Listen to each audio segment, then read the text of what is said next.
Grazing Response Index, or GRI, is a simple, effective way for livestock producers to evaluate grazing impacts on their land by applying the principles of plant response to defoliation.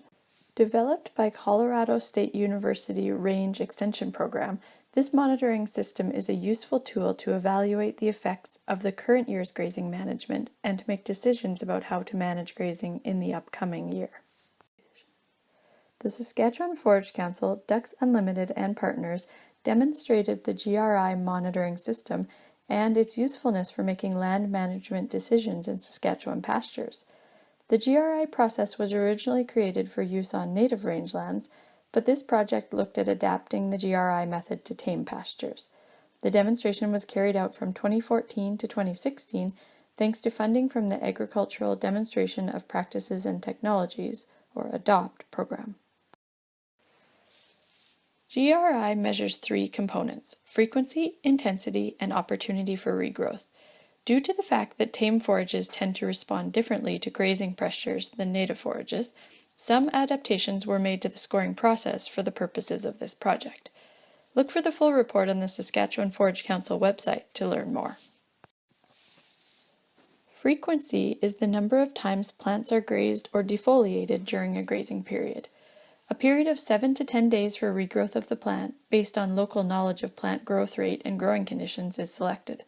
The number of grazing days in a pasture is then divided by the 7 or 10 regrowth period to determine how many times a plant could have been grazed, and a score is assigned accordingly.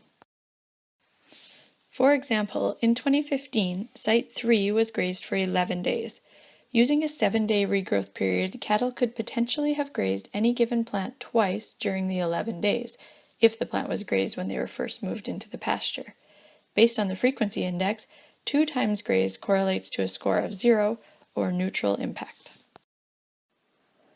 Intensity measures how much leaf material is removed during the grazing period.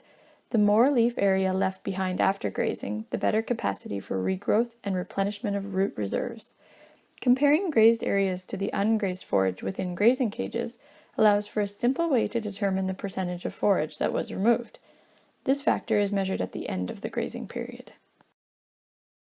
For example, in 2015, it was estimated that 75 to 80% of the foliage was removed during grazing at Site 3. In the adapted tame forage scoring method, this results in a score of 0, or neutral impact. Opportunity for regrowth scores the pasture based on the time and conditions allowed the plant to grow, rest, and regrow.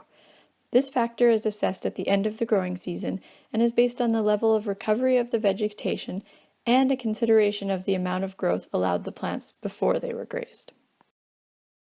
In 2015, Site 3 had cattle grazing from August 4th to 17th, and then a second graze period from August 29th to September 2nd.